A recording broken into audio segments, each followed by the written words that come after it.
Domenica 28 novembre, prima domenica d'Avvento. È il 332esimo giorno dall'inizio dell'anno, ne mancano 33 al termine. Il sole sorge alle 7:26 e tramonta alle 16:31.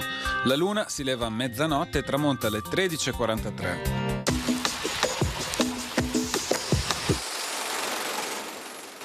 Avviene la costruzione del Ponte della Pietà alla Bragora.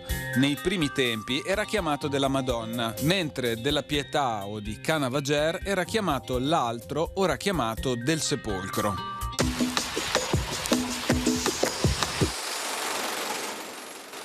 Le previsioni per domani. Tempo stabile con cielo in prevalenza poco nuvoloso, salvo nubi medio-alte più diffuse sulla pianura. Fino al mattino possibili nebbie sulla pianura centro-meridionale. Temperature minime in ulteriore contenuto calo, massime in calo in quota, stabili o in lieve calo in pianura.